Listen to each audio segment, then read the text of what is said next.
Shalom Aleichem, on se retrouve avec un immense plaisir pour découvrir une petite histoire du Baal Shem Tov. À Bota, il y a une très grande ségoula d'étudier chaque sortie du Shabbat Kodesh, une histoire du Baal Shem Tov. Le Baal Shem Tov a œuvré, a tellement prié devant Akadosh Baruch Hu, que Akadosh Baruch Hu a accepté que celui qui va réciter, qui va dire une histoire du Baal Shem Tov à la fin du Shabbat Kodesh, il va avoir une réussite pas possible pendant les 7 jours à venir, toute la semaine qui arrive. Alors à Bota, on a besoin de bracha, on a besoin de shefa, et on est là pour ça. On commence par une petite histoire. Il s'agit d'un vieux juif qui arrive à la fin de ses jours. Il est fatigué, il est riche, il est immensément riche. Il se pose la question, qu'est-ce que j'ai fait dans ma vie pour Akadosh Baruch Hu?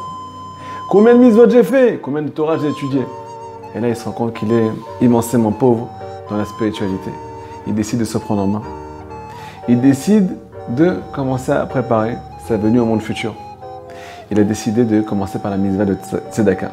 Tzedaka, mais une Tzedaka particulière. Tzedaka Besseter.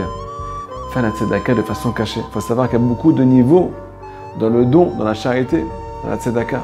Et un des plus grands niveaux, c'est de donner la Tzedaka, mais de façon cachée. Pas choufouninès, que personne ne soit au courant. C'est que pour Hachem. Il arrive au Bet HaKnesset le lendemain matin, et là-bas il trouve le tzaddik, Rabbi Yitzhak Mizrich. Il décide, ce vieux juif-là, de mettre une pièce de tzedaka dans la poche des téphilines de Rabbi Yitzhak Mizrich. Un jour passe, Rabbi Yitzhak Mizrich se rend compte qu'on est en train de donner de l'argent.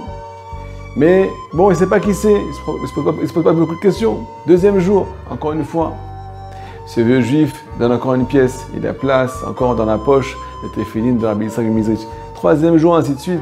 À la fin, Rabbi Yitzhak Mizrich se pose la question, mais qui c'est ce juif? C'est ce juif qui fait la charité de façon cachée. Et là, il décide d'aller voir le gabbai du Bet HaKnesset. Il lui dit, écoute-moi bien, demain matin, tu vas ouvrir les yeux. Tu vas regarder attentivement.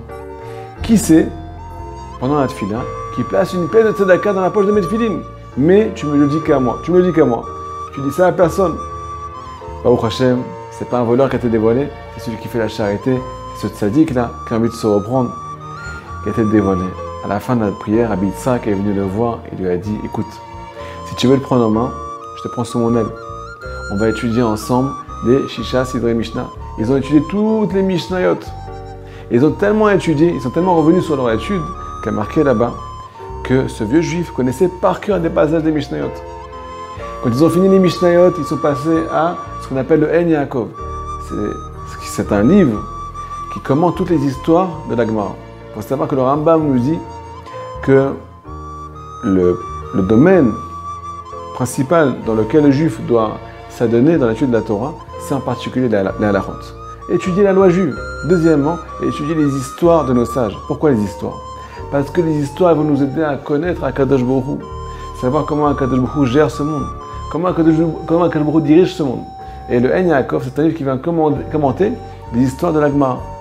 Ils ont fini maintenant les Mishnayot, le En Yaakov, Baruch Hashem. Ce juif-là est tellement devenu aiguisé dans l'étude qu'ils sont passés au livre du Zohar.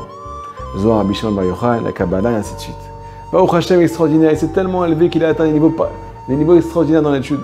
Et là, ils ont décidé, ce juif-là a décidé de s'inscrire à ce qu'on appelle une étude collective, entrer au Beth HaMidrash et étudier les Mishnayot, Be'erov Am, en grande pompe. Et Baruch Hashem, on va voir dans la suite que cela lui a énormément servi.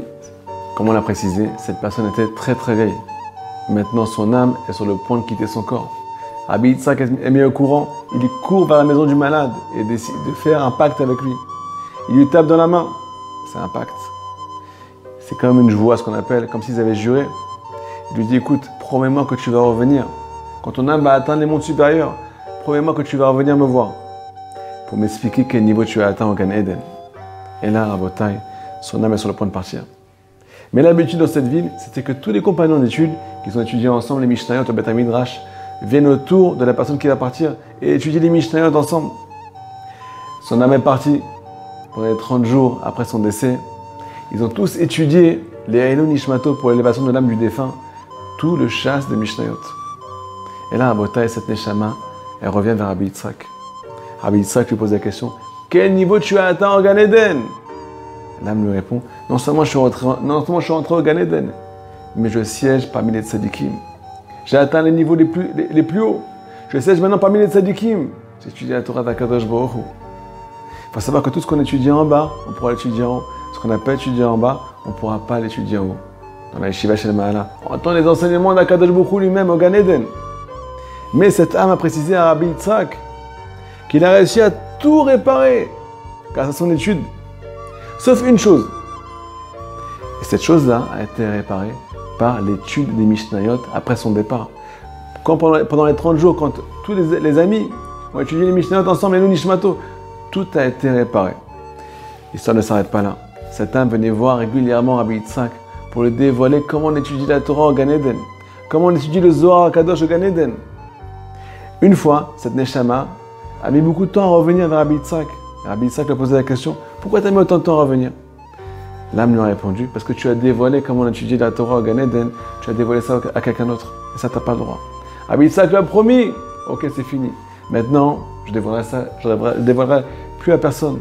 Mais cette âme a continué à mettre beaucoup de temps à venir. Rabbi Yitzhak lui a demandé, qu'est-ce qui s'est passé? J'ai dévoilé à personne.